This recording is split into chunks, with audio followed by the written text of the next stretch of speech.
ये कहानी है सन 2045 की, जब pollution, global warming, over population के कारण पूरी दुनिया में अराजकता फैली हुई थी। अमेरिका की आर्थिक स्थिति दिन ब दिन बद से बदतर होती जा रही थी और गरीबी अपने चरम सीमा पर थी। लोग इस कोलाहल भरी दुनिया से तंग आ गए थे। इसी कोलाहल में जेम्स हैलिडे और ऑग नाम के दो गेम डेवलपर्स ने ओएसिस नाम की वर्चुअल रियलिटी की रचना की। ओएसिस में आप कुछ भी कर सकते थे, कहीं भी जा सकते थे। जैसे कि उसमें वेकेशन प्लेनेट नामक एक जगह थी जहां पिरामिड्स में स्कीइंग किया जा सकता था। वहां बैटमैन के संग माउंट एवरेस्ट पे चढ़ा जा सकता था। फिर ओएसिस में एक ग्रह जितना बड़ा कसीनो भी था। इसी वर्चुअल रियलिटी में आप शादी भी कर सकते थे और तलाक भी ले सकते थे। लोग ओएसिस में लंबे, खूबसूरत, डरावने, दूसरे जेंडर, दूसरी प्रजाति, कार्टून और इसी तरह से कुछ भी बन पाते थे। लोग ओएसिस में वो सब करने आते थे जो वो करना तो चाहते थे लेकिन असल दुनिया में कर नहीं पाते थे। फिल्म शुरू होती है अमेरिका के कोलंबस शहर के झोपड़पट्टी इलाके द स्टैक्स से। फिल्म का अहम किरदार वेड वॉट्स, जिसके माँ बाप उसके बचपन में ही चल बसे थे। वो अपनी मौसी के साथ उनके घर पे रहता था, लेकिन वो अपना अधिकतर समय पास ही के ट्रेलर में गुजारता था जहां से वो वर्चुअल रियलिटी में सर्फिंग किया करता था। हर रोज की तरह वो आज भी अपने ट्रेलर में आता है और आते ही अपनी ओमनी डायरेक्शनल ट्रेडमिल पर सवार हो जाता है।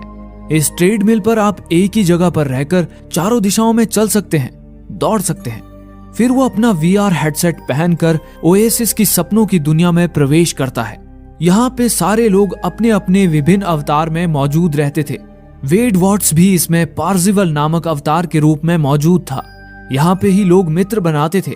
पार्जिवल का भी एक परम मित्र था जिसका नाम था एच उस वक्त प्लेनेट डूम पर युद्ध में मशगूल था।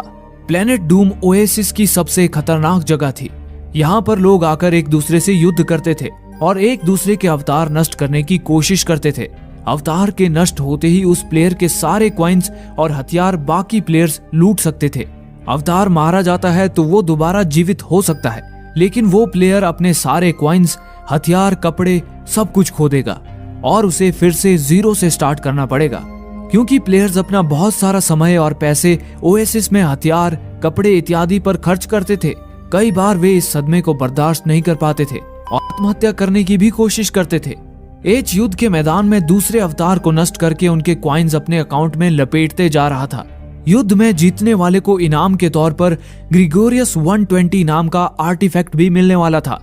आर्टिफैक्ट्स ओएसिस में पाए जाने वाले स्पेशल हथियार थे जिनमें कुछ स्पेशल पावर्स होती थी।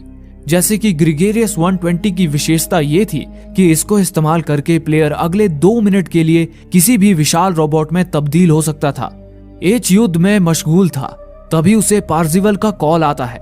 पार्जिवल उसे बताता है कि अगली रेस 20 मिनट में शुरू होने वाली है और उसे जल्दी रेस ट्रैक पर पहुंचने के लिए कहता है। तभी उस युद्ध में उन्हें एच के दूसरे दोस्त डाइटो और शो भी नजर आते हैं। एच उन दोनों से लड़ रहे प्लेयर्स को अपनी बंदूक से मार गिराता है। पार्जिवल एच को जल्दी से रेस ट्रैक पर पहुंचने को कहकर फोन रख देता है। एडवेंचर से भरा ये ओएसिस जेम्स हैलिडे के दिमाग की उपज थी।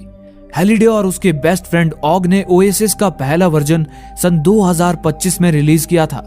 रिलीज होते ही वो तुरंत सफल हो गया और इसने उन दोनों को काफी अमीर बना दिया।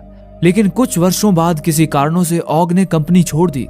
और रही बात हैलिडे की, तो वो ना सिर्फ दुनिया की सबसे बड़ी कंपनी का मालिक था, बल्कि उसे एक तरह के भगवान का दर्जा प्राप्त हो चुका था। लोग उसे बहुत प्यार करते थे। और फिर 7 जनवरी 2040 को हैलिडे का निधन हो गया। लेकिन जाते जाते जो वो अपने पीछे छोड़ गया, उसने सब कुछ बदल के रख दिया। मौत से पहले उसने अपना आखिरी संदेश रिकॉर्ड किया था, जिसे उसकी मौत के बाद उसकी वसीयत के रूप में प्रसारित किया गया, जिसमें वो लोगों को बताता है कि मरने से पहले उसने एक ईस्टर एग का निर्माण किया है और उसे ओएसिस की किसी गेम में छुपाया है। उस ईस्टर एग को खोजने वाले पहले व्यक्ति को हैलिडे के सारे शेयर्स मिल जाएंगे, जिसकी कीमत इस वक्त $500 बिलियन थी। यानी कि वो व्यक्ति ग्रिगोरियस गेम्स का मालिक बन जाएगा और साथ ही उस व्यक्ति के पास संपूर्ण ओएसिस का कंट्रोल आ जाएगा। हैलिडे अपने अवतार एनरॉक के रूप में ओएसिस में जिंदा रहेगा। एनरॉक आर्टिफिशियल इंटेलिजेंस द्वारा पैदा किया गया अवतार था, जिसमें हैलिडे की सारी यादें थी। एक तरह से वो हैलिडे का ही रूप था। एनरॉक बताता है कि उसने 3 चैलेंजेस बनाए हैं। इन चैलेंजेस को सफलतापूर्वक पूर्ण करने पे हर चैलेंज के अंत में उस प्लेयर को एक चाबी मिलेगी और जो भी इन तीनों चाबियों को प्राप्त कर लेगा वो इस ईस्टर एग के खोज के अंत तक पहुंच पाएगा, जहां पे इनाम उसका इंतजार कर रहा होगा। इस कंपटीशन के ऐलान के बाद ओएसिस के सारे प्लेयर्स इस कंपटीशन को जीतने की होड़ में लग गए, लेकिन अफसोस इस खेल को शुरू हुए 5 साल बीत चुके थे और अब तक कोई भी पहली चाबी तक नहीं खोज पाया था। पहली चाबी को जीतने के लिए जो चुनौती थी वो एक रेस थी। उस रेस को खुद हैलिडे ने डिजाइन किया था और आज तक कोई भी उस रेस को पूरा नहीं कर पाया था। अब केवल सिरफिरे ही उस रेस में भाग लिया करते थे, जैसे कि पार्सिवल, शॉ, डाइटो और पार्सिवल का बेस्ट फ्रेंड एच। और हाँ, सिक्सर्स भी इस रेस में हिस्सा लिया करते थे। सिक्सर्स आईओआई के लिए काम करते थे। आईओआई दुनिया की दूसरी सबसे बड़ी कंपनी थी जो इस कंपटीशन को जीतकर पहले नंबर की कंपनी बनने की होड़ में थी। आईओआई के पास बुद्धिमान लोगों की एक सपोर्ट टीम भी थी जो पूरा समय हैलिडे की favourite movies, music, games, comics इत्यादि के बारे में जानने और उनका अध्ययन करने में व्यतीत करती थी ताकि प्रतियोगिता जीतने के लिए क्लूज खोज सकें। पार्सिवल भी अपना बाकी समय इन्हीं चीजों में लगाता था। आईओआई के सीईओ का नाम था सोरेंटो और वो एक नंबर का कमीना आदमी था। रेस शुरू होने से पहले पार्सिवल अपनी फर्राटेदार डिलोरियन कार को बाहर निकालता है। फिर वो जैसे ही अपनी कार में बैठता है तभी उसके बगल में एक लड़की अपनी पोजीशन लेती है और तभी एकाएक न्यूयॉर्क की हडसन नदी के ऊपर से सरसराते हुए रेस ट्रैक का ब्रिज बन जाता है और फिर स्टैच्यू ऑफ लिबर्टी के मशाल से आतिशबाजी के आगाज से रेस की शुरुआत का बिगुल बजता है और ये शुरू होती है रेस। वो लड़की सनसनाते हुए कार्स के बीच में से निकल जाती है। एच भी अपने ट्रक के आरे से कारों को काटते हुए आगे बढ़ रहा था। अचानक ही सड़क में बैरियर उभरने लग गए थे जिससे कई कारें टकराकर नेस्तो नाबूद हुए जा रही थी। बड़ी ही जबरदस्त रेस चल रही थी। तभी पार्सिवल उस लड़की को पहचान लेता है। वो लड़की आर्टेमिस थी। आर्टेमिस ओएसिस की एक जानी मानी प्लेयर थी। तभी आगे वाली सड़क पे पहुंचते ही उनके स्वागत के लिए जुरासिक पार्क का एक विशालकाय डायनासोर खड़ा हुआ था जो कार्स को कच्चा चबा रहा था। थोड़ा और आगे जाते ही किंग कॉन्ग मूवी का विराट किंग कॉन्ग उन पे हमला कर देता है और पार्सिवल के पीछे ही पड़ जाता है। मौका पाकर पार्सिवल अपनी कार में फिनिश लाइन की ओर तेजी से सन्नाटा जा रहा था, लेकिन अचानक फिनिश लाइन से ठीक पहले किंग कॉन्ग पार्सिवल के सामने आ जाता है। मौके की नजाकत को समझते हुए पार्सिवल आनन फानन में अपनी कार ऐन वक्त पे रोकता है। तभी ये क्या, आर्टेमिस अपनी बाइक में तेजी से उधर ही मरने चली आ रही थी। तभी ठीक ऐन वक्त पे पार्सिवल आर्टेमिस का हाथ थामकर उसे चलती हुई मोटरसाइकिल से खींच लेता है, लेकिन उसकी मोटरसाइकिल का नसीब इतना अच्छा नहीं था। किंग कॉन्ग उसकी मोटरसाइकिल का चूरन बना के उनकी ओर फेंक देता है और इसी के साथ रेस का रंगारंग कार्यक्रम यहीं पे समाप्त हो जाता है। आर्टेमिस पार्सिवल को उसकी जान बचाने के लिए धन्यवाद कहती है और अपनी बाइक की हालत देख पछता रही होती है। तब पार्सिवल, जो आर्टेमिस की खूबसूरती पे लट्टू हो गया था, उसे अपने दोस्त एच के वर्कशॉप में लेके जाता है। वहां पे एच के द्वारा बनाए गए आयरन जाइंट को देख आर्टेमिस चकित हो जाती है। फिर एच आर्टेमिस की बाइक को देख के कहता है कि वो 10 मिनट में बाइक को ठीक कर देगा और वो अपने काम में जुट जाता है। समय काटने के लिए आर्टेमिस और पार्सिवल बातें करने लगते हैं। ओएसिस और उसके निर्माता हैलिडे के बारे में पार्सिवल का नॉलेज देखकर आर्टेमिस उससे काफी इंप्रेस होती है। फिर वो दोनों आज की रेस के बारे में बात करने लगते हैं। पार्सिवल कहता है कि किंग कॉन्ग को कोई पार नहीं कर सकता, ये जैसे इस खेल का नियम ही है।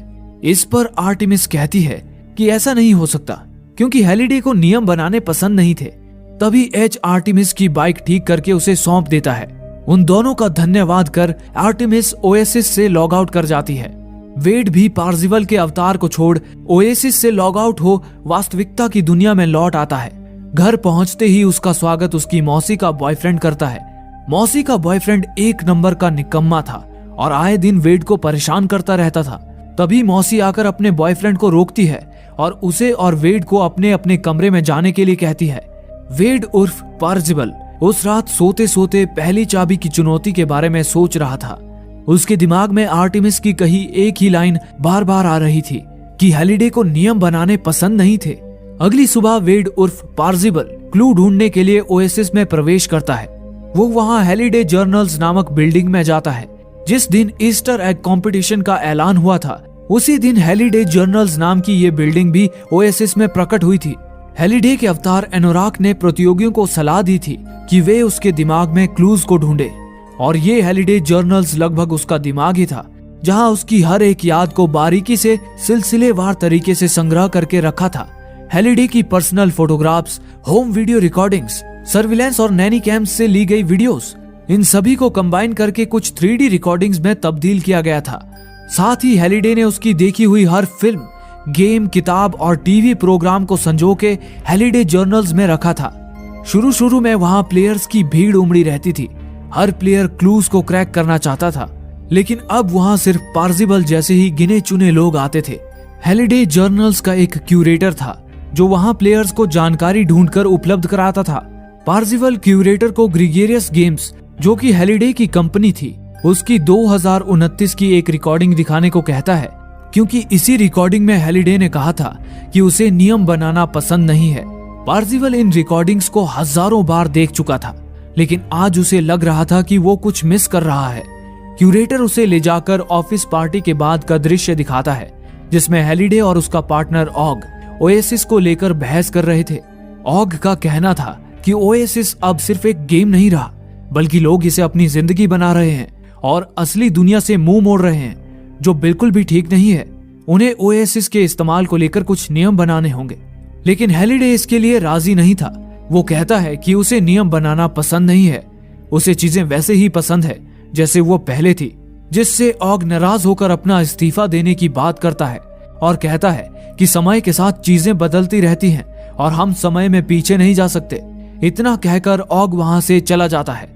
उसके जाते ही हेलिडे खुद से ही बतियाने लगता है, हम पीछे की ओर क्यों नहीं जा सकते, बस एक बार पीछे की ओर, बहुत तेजी से, जितनी तेज हम जा सकते हैं उतनी तेजी से, वाकई पूरा एक्सेलरेटर दबाते हुए। ये सुनते ही पार्जिबल की दिमाग की बत्ती जल उठती है। उसने पहला क्लू ढूंढ लिया था। बस फिर क्या था, पार्जिबल फिर से रेस में सम्मिलित होता है। इस बार भी आर्टेमिस उसके बगल में आके खड़ी होती है। वो पार्जिबल के हाव भाव देखकर समझ जाती है कि उसे कुछ तो क्लू मिला है। वो उससे क्लू पूछ ही रही होती है कि ठीक तभी रेस शुरू हो जाती है। सब बंदूक की गोली से दनदनाते हुए आगे निकल जाते हैं, लेकिन ये क्या, पार्जिबल अपनी कार में वहीं का वहीं खड़ा था। आर्टेमिस अपने रियर व्यू मिरर में पार्जिबल को देख रही होती है। तभी पार्जिबल अपनी कार को रिवर्स गियर में डालकर कार पूरी स्पीड से उल्टी दिशा में पीछे की ओर भगाता है, जैसा हेलिडे ने कहा था। उसकी कार दीवार से टकराने ही वाली थी कि तभी जमीन में एक रास्ता खुल जाता है और उसकी कार उसमें उतर के एक घुमावदार मोड़ से घूमते हुए सरपट भागने लग जाती है। ऊपर देखने पे पार्जिबल को समझ आता है कि वो रेस ट्रैक के ठीक नीचे था और वो नीचे नीचे ही रिवर्स में फिनिश लाइन की ओर तेजी से बढ़ा चला जा रहा था। ऊपर कार्स फूटते जा रही थी और नीचे वो शांति से बिना किसी रुकावट और अड़चन के सनसनाए जा रहा था। और फिर एक रैंप से होते हुए पार्जिबल की कार फिनिश लाइन को पार कर जाती है और इस तरह से पार्जिबल रेस जीत जाता है। तभी वहां प्रकट होता है एनोराक, हेलिडे का अवतार रूप। वो पार्जिबल को रेस जीतने की एवज में पहली चाबी देता है।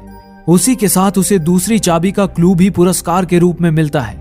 उधर खाली स्कोर बोर्ड पर पार्जिबल का नाम पहले स्थान पे आ जाता है। रेस जीतने पे पार्जिबल को इनाम स्वरूप 1 लाख कॉइन्स भी मिले थे। इन कॉइन्स से आर्टिफैक्ट्स खरीदने पार्जिबल एज के साथ आर्टिफैक्ट्स मार्केट में जाता है। वहां पे उन्हें कैटाक्लिस्ट नाम का एक आर्टिफैक्ट दिखता है जिसकी कीमत 20 लाख कॉइन्स थी। वो एक ही झटके में ओएसिस के सारे अवतार को नष्ट करने की क्षमता रखता था, यहाँ तक कि कैटाक्लिस्ट के मालिक को भी। पार्जिबल एच को बताता है कि आईओआई के पास कैटाक्लिस्ट है। फिर पार्जिबल 20,000 कॉइन्स में एक होली हैंड ग्रेनेड और एक जेमेकस क्यूब खरीदता है और अंततः वो एक X1 बूट सूट ऑर्डर करता है। X1 बूट सूट पहनने के बाद वेड अपने अवतार के शरीर पर होने वाले हर स्पर्श को खुद के शरीर पर भी महसूस कर सकेगा। उधर आईओआई का सीईओ सोरेंटो अपने अवतार में ओएसिस में प्रवेश करता है। वो वहां